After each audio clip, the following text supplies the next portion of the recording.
Hi!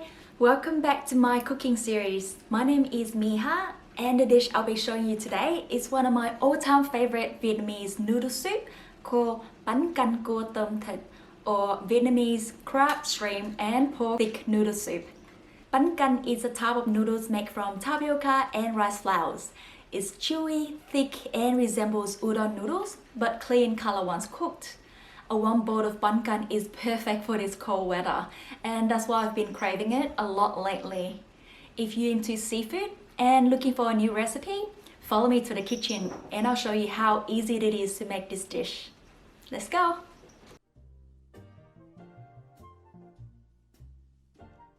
As the name suggests, the key ingredients for this dish are Banh Canh noodles and crab meat. It's great if you can get a fresh one, but I usually just use frozen crab since it's less preparation and cheaper.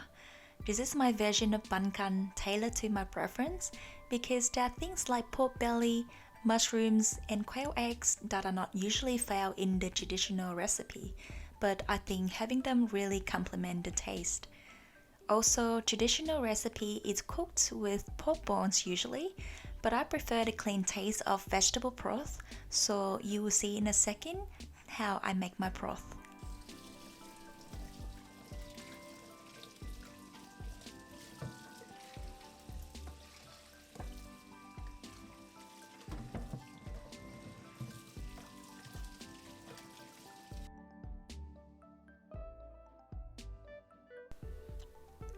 Why are there apples, you wonder? They are for the broth. The natural sweetness of fruits make for a nice tasty broth. I actually learned this from my mom. She uses apples and pears for her broth, and every single time it tastes beautiful. One of my fondest childhood memories was when my dad took me to the most popular street stall on the way back from school and rewarded me for my good grades with a steamy, delicious bowl of Bánh Canh cua. I still remember that stall was always busy because they sell the best Bánh Canh cua in town. Every time I go back to visit Vietnam, I make sure Bánh Canh cua is on my must-have list.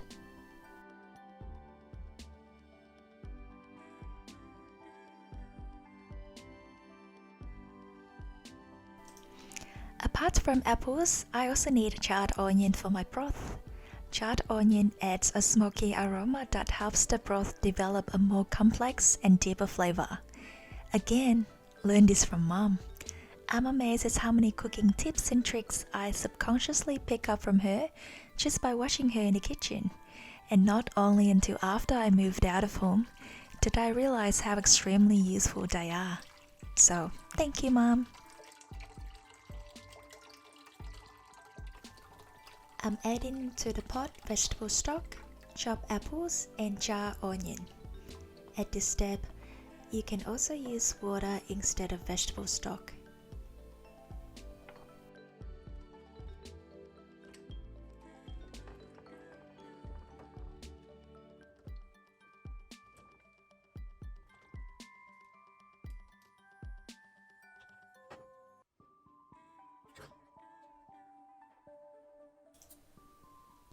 This should be cooked on medium heat. When boiled, turn down and let it simmer while preparing for other things.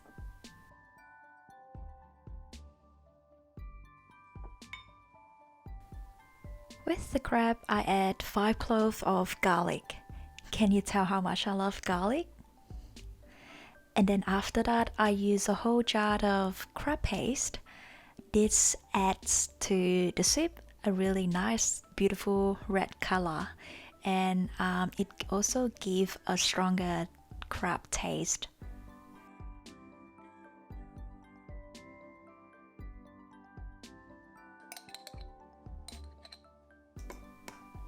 Finally, 2 eggs going in to bind everything together and also enhance the richness. Egg is optional. I don't see people using eggs in their recipes, but I personally like to have them.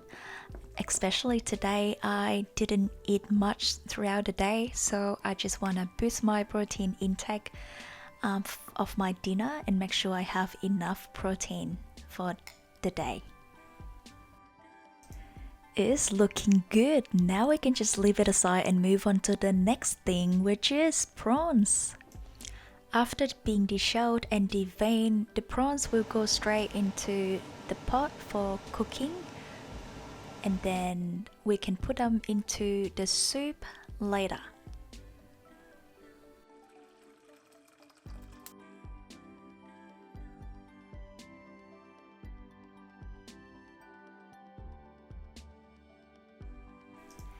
Now it's time for the pork going for a swim. This pork has already been washed in salt and vinegar water. But then again, when I boil it, I will also put white vinegar and maybe 2 teaspoons of salt so that it can wash away all the porky smell. I'm very sensitive with the porky smell. After about 10 minutes, the pork should be ready and you can take them out for slicing.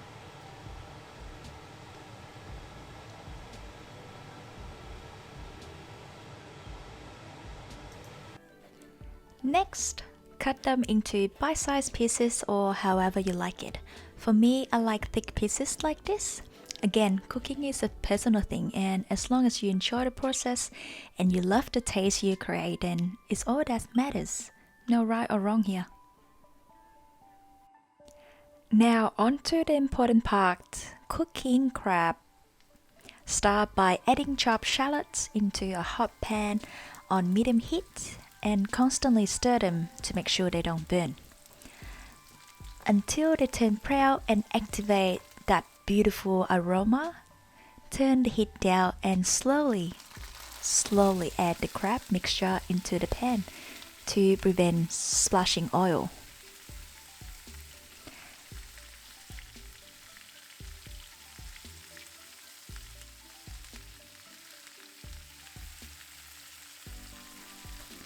Mix them well to make sure they are cooked thoroughly.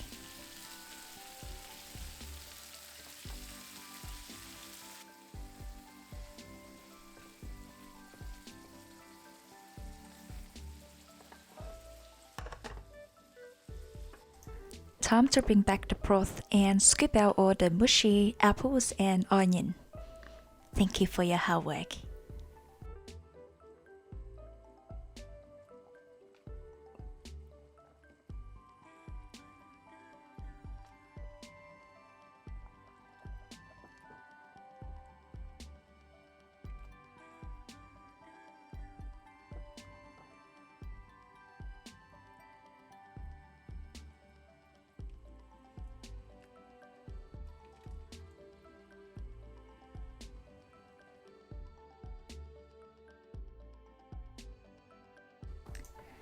Let's make magic happen. Bringing together all the ingredients that we have prepared so far: crab, pork, prawns, quail eggs, and finally straw mushrooms. And wait until it boils.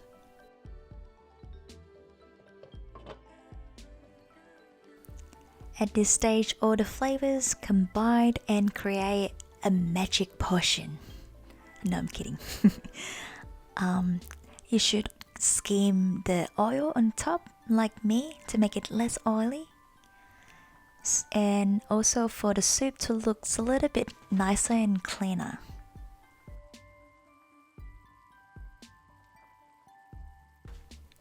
First taste test to see if I need to add anything more. It's sweet but missing the salty flavor. Let's bring in fish sauce. I cook by taste, so I add about 4 tablespoons of fish sauce. Stir them well to make sure it's mixed before I taste it again. Okay, it needs 2 more teaspoons of salt. The key difference between thick noodle soup and other types of noodle soup is of course the thick consistency of the soup. Adding cornstarch helps achieve this. Mix it with water, or you can also use the broth that we have here like me in a separate bowl and then pour it into the big pot. Don't just add cornstarch directly to the broth because it will clump up. I prefer my broth to be mildly thick, and that's why I only added a very small amount. If you're going to finish the whole pot in a day, then you can add noodles straight into the main pot.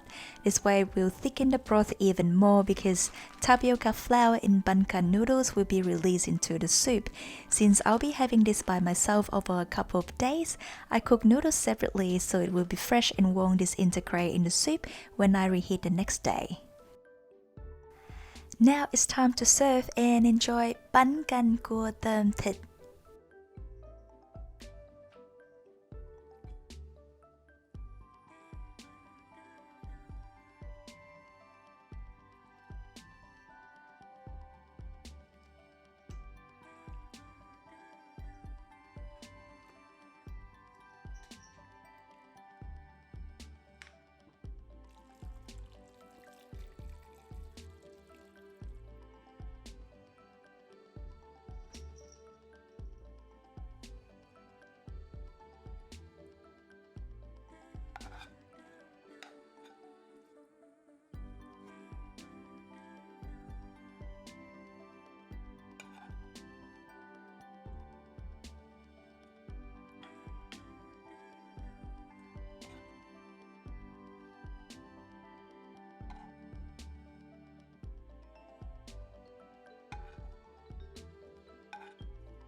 You see, cooking is not hard at all. If a clumsy person like me can do it, you surely can do it too.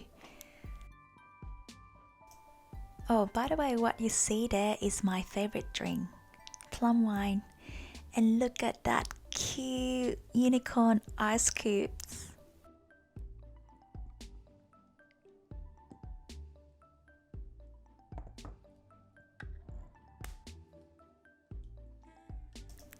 I hope you enjoyed the video, and please give this recipe a try and let me know how you go. If you ever get a chance to visit Vietnam, I highly recommend this dish and you really need to try this. Thank you so much for watching. I really enjoy making this video for you. As I said, cooking is personal and I really hope that you find joy in cooking. I'll see you in my next video. Don't forget to like and subscribe. Bye!